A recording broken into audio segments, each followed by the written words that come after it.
Hello tout le monde, bienvenue dans notre atelier rituel aquarelle du jour. Au programme de cette image, on va partir dessiner un lac de montagne.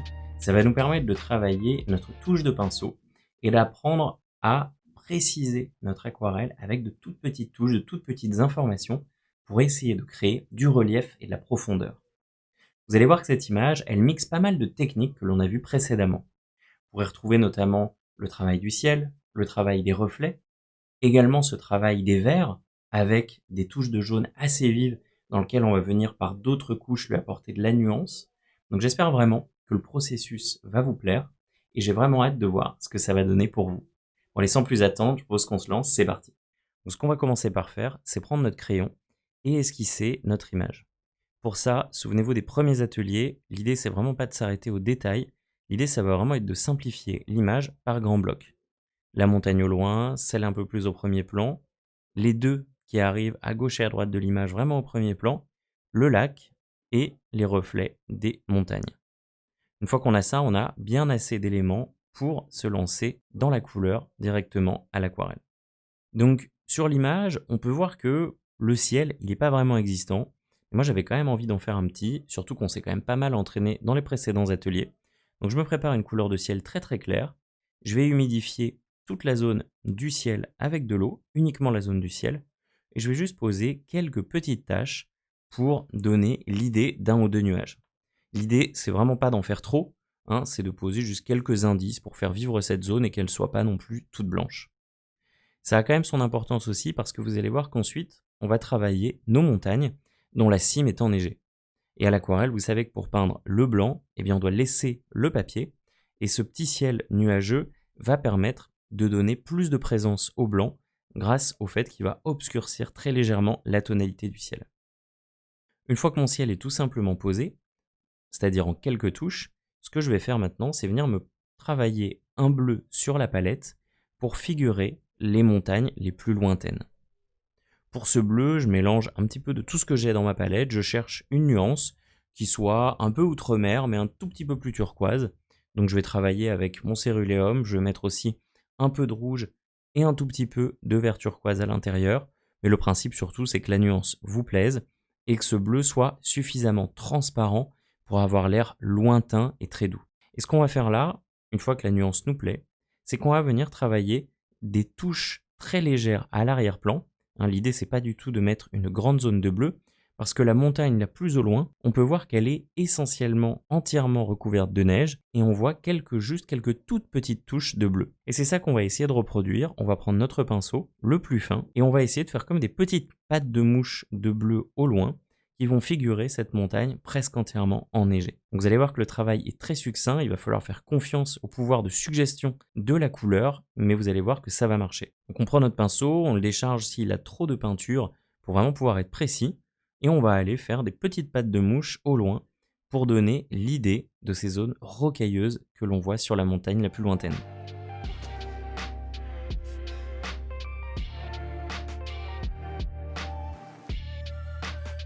À l'air de rien, on a presque quasiment terminé cette étape. Je vais rajouter juste quelques petites touches supplémentaires et notre montagne au loin sera esquissée. Alors vous avez vu que c'est vraiment pas grand chose, il faut vraiment faire confiance au processus parce qu'à cette étape-là, on est d'accord que ça ressemble à tout sauf à une montagne. Avec un petit peu plus de bleu, ce que je vais faire maintenant, c'est travailler la montagne qui vient plus au premier plan. Et pour celle-ci, on peut voir qu'elle est beaucoup plus riche en bleu. Les zones enneigées se limitent au sommet, donc on va pouvoir couvrir de bleu beaucoup plus généreusement.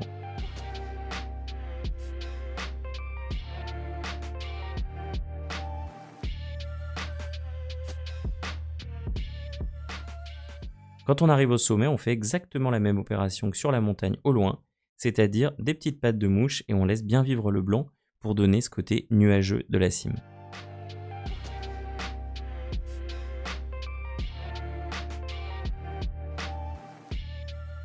Ok, la deuxième montagne est réalisée. Alors là encore, ça ressemble pas pour le moment à grand chose, il faut encore une fois faire confiance au pouvoir de suggestion de l'aquarelle, mais vous allez voir qu'en avançant, grâce au contexte, ça va fonctionner. Pour la montagne de gauche, la plus au premier plan, on va s'inspirer de l'atelier qu'on avait fait sur la prairie, et avec un jaune citron quasiment pur, on va venir se poser une vaste zone de jaune.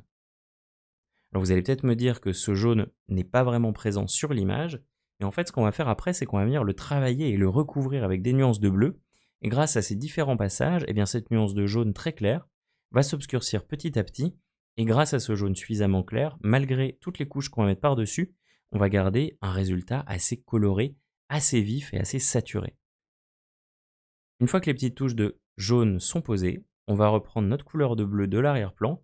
Alors vous pouvez voir que j'y rajoute de plus en plus de rouge et de vert, juste pour les différencier un petit peu des montagnes au loin, pour essayer de différencier les nuances et d'avoir une nuance un petit peu plus soutenue. Une fois que j'ai trouvé une nuance qui me plaît, alors encore une fois la nuance libre à vous, hein, mais l'idée c'est d'avoir quelque chose de un tout petit peu plus foncé que la montagne plus loin, on peut venir l'appliquer sur la montagne de gauche. Donc j'essaye d'aller trouver les zones que je vois à l'arrière-plan de foncer. J'essaye aussi de prendre des libertés avec l'image, hein, je ne suis pas prisonnier de la documentation. Et je viens comme ça poser cette grande forme foncée qui vient créer l'ombre et les nouvelles nuances de vert dans la montagne. Je dis nouvelles nuances de vert parce que quand on pose ce bleu sur le jaune citron, on peut voir que ça commence à créer une nuance un petit peu verdâtre qui va se prononcer d'autant plus en séchant. On ne s'arrête pas en si bon chemin, on va recréer une nouvelle nuance de bleu encore un petit peu plus soutenue pour figurer cette montagne de droite qui est vraiment dans l'ombre.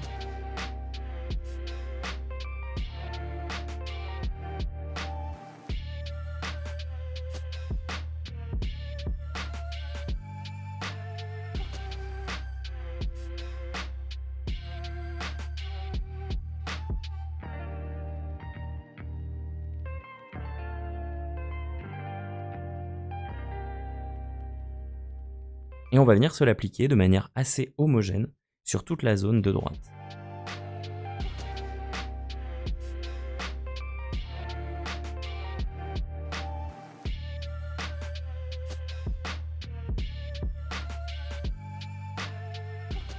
On peut voir ici que j'essaye vraiment de contrôler mes temps de séchage. J'ai quasiment jamais besoin d'attendre que ça sèche. Si jamais de votre côté vous voyez que ça bavouille un petit peu, attendez quelques secondes. Moi ce que j'aime bien faire, c'est laisser des petites zones, des petits liserés blancs entre les différentes zones de couleurs pour permettre justement à la couleur de ne pas se diffuser dans la zone d'à côté. Une fois que ma montagne est uniformément posée, le temps qu'elle sèche un petit peu, je vais aller poser la nuance de la montagne de droite à l'intérieur de la montagne de gauche pour créer un petit peu plus de variation et éviter d'avoir une image qui soit trop disloquée. L'idée, c'est de faire des rappels de couleurs pour donner un maximum de cohérence. Avant que la montagne de droite ait eu le temps de sécher, je profite qu'elle soit encore humide pour aller mélanger une nuance de couleur très intense, un petit peu comme on l'a fait dans différents ateliers précédents, avec du bleu, du vert, un petit peu de rouge, et je vais venir poser des taches pour figurer les sapins qui poussent au flanc de cette montagne. Donc je teste ma couleur, j'essaye de trouver quelque chose qui me plaise, mais surtout qui soit très dense. Et je vais venir l'appliquer en touche pour faire vivre la montagne de premier plan. Là, c'est vraiment important, dans ma tête en tout cas, que ce soit encore humide pour éviter d'avoir quelque chose de trop démarqué. Dans cette image, j'aimerais vraiment avoir presque quelque chose fait du premier coup pour avoir quand même des zones de flou, des zones de net et travailler également avec ce contraste de flou, de net, de sec et d'humide. Je viens utiliser ma couleur très intense pour venir travailler toute la petite forêt qui pousse sur le sommet de cette montagne avec des petites pattes de mouche comme on l'a fait dans l'atelier précédent. Je ne me contente pas de le poser sur le flanc de la montagne, je viens aussi travailler vraiment sur la montagne elle-même des petites touches supplémentaires pour donner un maximum de variation à ce premier plan. Je vais également utiliser ce mélange foncé pour travailler des petites touches dans la montagne de gauche. Là encore une fois, dans la montagne de gauche, j'y vais un petit peu au feeling. Mon but c'est surtout d'habiller cette montagne et que ces petites touches nous permettent d'imaginer ce qui peut se passer à sa surface.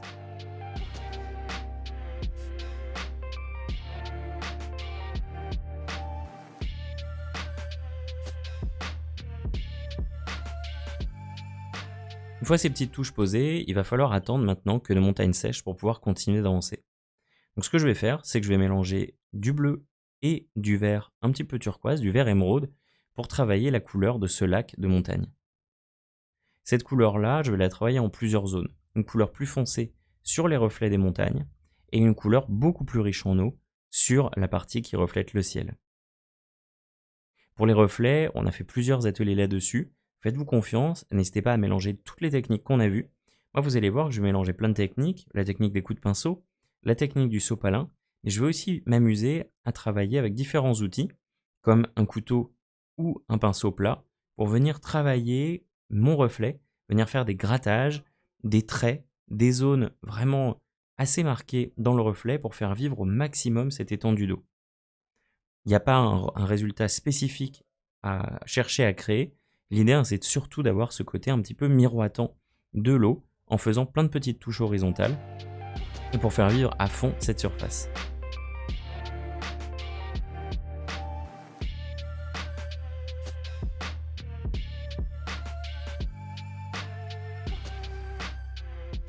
Voilà, là on peut voir que mes premières couches de lac sont posées. On est encore assez sage à cette étape-là. Donc maintenant, je vais vraiment venir faire vibrer tout ça avec mon pinceau, mais également avec le dos de mon pinceau en venant frotter, en venant racler. Je vais aussi utiliser un petit couteau à peindre. Alors le couteau à peindre, qu'est-ce qu'il va faire? Ça se voit pas très bien à la caméra, mais il va venir comme apporter des rayures dans l'eau qui peuvent être assez intéressantes pour figurer des vagues très fines. J'utilise également mon pinceau plat. Mon pinceau plat, ce qui est intéressant, c'est que quand je vais venir l'appliquer dans les endroits où il y a beaucoup de couleurs, il va en retirer et il va venir traîner cette couleur-là dans les zones où il y en a moins. Donc toutes ces choses-là, ça peut être super sympa pour créer des textures. N'hésitez pas aussi à utiliser votre sopalin. Le but, c'est d'avoir vraiment une zone au premier plan qui vibre le maximum. Ensuite, il faut aller très vite parce que avant que cette eau ait eu le temps de sécher, on va venir utiliser un peu de la couleur de notre montagne pour se la faire se refléter dans le lac. On en met des petites touches de part et d'autre. Et une fois qu'on aura fait tout ça, le sprint du lac et de la partie en reflet sera terminé. Bon, ce qui est chouette aussi, hein, c'est qu'on doit travailler vite, mais d'un autre côté, on n'a aucun impératif de résultat à obtenir. L'idée, c'est tout simplement d'avoir une surface qui nous plaît, qui vibre, et je suis sûr que ça reste très sympa à faire, malgré le fait qu'il faille y aller un petit peu vite. Une fois que le lac est fait, ce qu'on va faire, c'est venir travailler un petit mélange orangé pour faire vivre nos zones de vert sur la montagne de gauche. Ce rouge orangé, il peut vous faire penser au coquelicot qu'on avait appliqué sur les images des 2 premiers ateliers. C'est exactement le même principe. Ça va donner un petit peu de peps à l'image et ça va nous permettre d'imaginer des choses, des toits de maison, des détails en tout genre. Et dans la même idée, ce qu'on va faire, c'est qu'on va se mélanger un vert un petit peu plus soutenu et on va venir aussi se poser quelques petites taches pour figurer des étendues d'arbres, de prairies et faire vivre cette zone de vert au loin.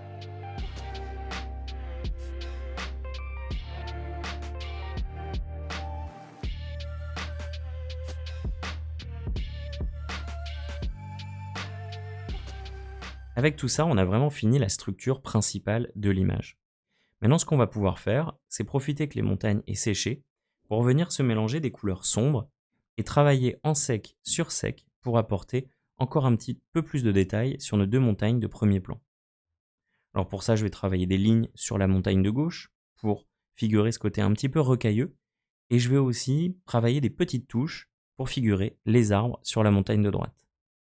Je jongle de l'un à l'autre pour essayer d'avoir une image, encore une fois, qui soit cohérente, avec des couleurs qui circulent et une cohérence vraiment entre les tonalités, qu'on n'ait pas l'impression que la zone de droite n'ait jamais parlé à la zone de gauche.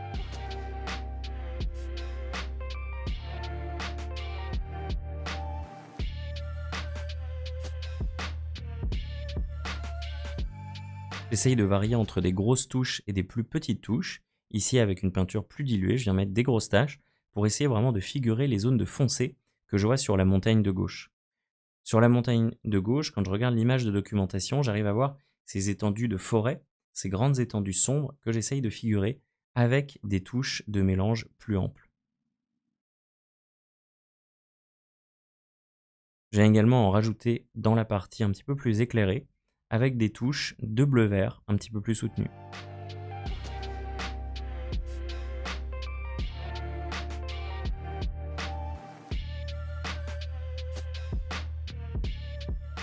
À partir de là, l'image, on pourrait dire qu'elle est terminée. Là, ce que je vais faire juste pour finir, c'est essayer d'apporter un petit peu plus de définition à des zones que je ne trouve pas assez décrites. Mais on pourrait tout à fait s'arrêter là. D'ailleurs, quand vous sentez que ça vous satisfait, n'hésitez pas à vous stopper. Le but, c'est pas de suivre exactement les mêmes étapes que moi, mais c'est d'arriver à une image qui vous fait plaisir, surtout sur ces 2 derniers ateliers.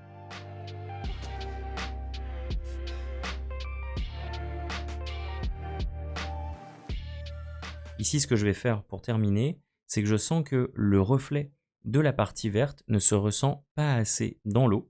Donc je vais venir remélanger un petit peu de bleu vert et je vais venir en appliquer dans la partie verte du lac.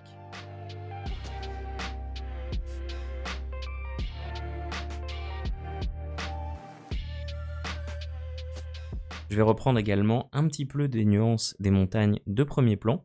Je vais y ajouter beaucoup d'eau pour ajuster ma nuance et je vais venir rajouter quelques petites touches sur la montagne juste derrière les deux principales pour donner un petit peu plus de définition et de description.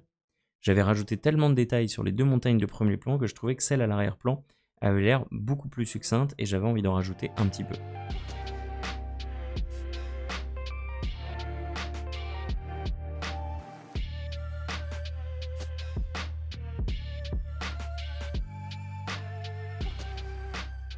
Toujours pour faire circuler les couleurs, on va venir se rajouter quelques petites touches dans les reflets.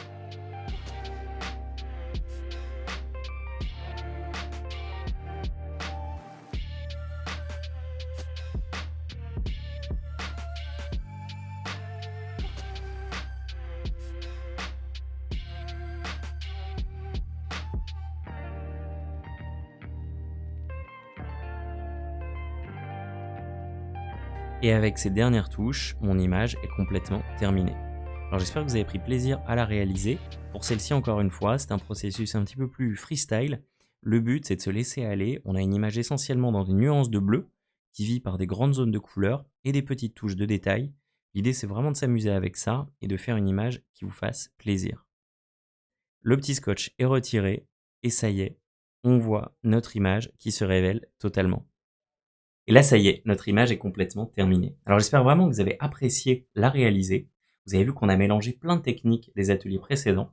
J'espère aussi que vous avez apprécié avoir une image qui soit un petit peu plus autonome, un petit peu moins guidée, dans laquelle vous avez pu vous engouffrer pour commencer à trouver vos propres manières de peindre. C'est d'ailleurs ça qu'on fera dans la toute dernière image de ce rituel aquarelle dès demain. Je vais vous proposer une image avec un processus très libre dans lequel vous allez pouvoir réaliser vraiment les choses à votre sauce avec l'expérience que vous aurez acquis dans les précédents ateliers. Trop hâte d'être demain. Donc moi je vous dis à demain pour la suite de notre rituel aquarelle. Salut!